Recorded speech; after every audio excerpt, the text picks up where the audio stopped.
Sensibiliser les élus du peuple du Sud Kivu sur le protocole des Maputo à son article 14 portant droit des femmes sur la sexualité responsable et l'avortement protégé et médicalisé, objet de la table ronde organisée par l'ASBEL Solidarité des femmes pour le développement intégral, SOFEDI en sigle, en collaboration avec l'ONG internationale IPAS, à l'intention des députés du Sud Kivu et quelques membres de la société civile. Les directeurs pays de l'ASBEL IPAS, le docteur Jean-Claude Molunda, a dit que son institution lutte pour que l'avortement sécurisé et médicalisé cesse d'être un tabou, mais qu'il devienne un problème de santé publique qui trouve une solution dans les structures de santé comme toutes les autres maladies. Il a invité les élus du peuple à soutenir les activistes du protocole des Maputo, notamment Coalition 14, en votant un édit provincial qui va le protéger dans l'exercice de leur mission.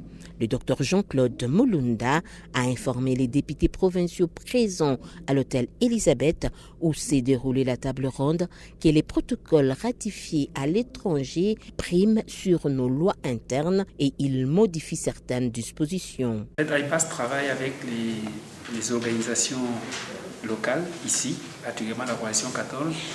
pour la promotion du droit de la femme qui inclut le droit de santé sexuelle et reproductive. Et parmi les instruments juridiques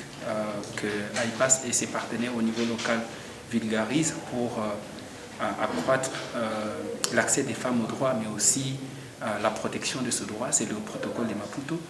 Et donc nous avons eu cet échange avec les honorables députés provinciaux pour analyser le contexte ici au Sud Kivu et voir quel type d'appui nous pouvons apporter pour faire avancer davantage le droit de la femme. IPAS, par son existence, nous sommes une organisation de promotion des droits de la femme et nous travaillons pour que chaque femme ait non seulement de droits, mais aussi qu'elle ait les capacités de pouvoir s'occuper de sa propre sexualité, donc décider sur sa sexualité et sur sa santé reproductive. Parlant au nom des députés présents à la cérémonie, les rapporteurs adjoints de l'Assemblée provinciale, l'honorable Mbumbu Malik Job, a dit qu'il va s'impliquer dans la sensibilisation de ses collègues députés provinciaux pour qu'ils votent pour cet édit provincial portant sur la vulgarisation du protocole des Maputo à son article 14. C'était une très bonne journée pour nous par rapport à cette sensibilisation, surtout nous comme les leaders. De toutes les façons, par rapport à la vie sexuelle,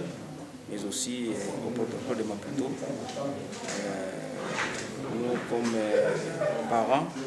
nous aussi, comme frères, vraiment nous avons été édifiés par rapport à la vie de nos jeunes filles, de nos mamans, que nous devons, qui crient en détresse, et nous devons continuer pour qu'ils aient une vie sexuelle normale. La table ronde s'est déroulée le mardi 17 août avec la participation des membres de la Coalition 14, notamment Madame Agnès Sadiki Nyabisoki et Madame Chivava.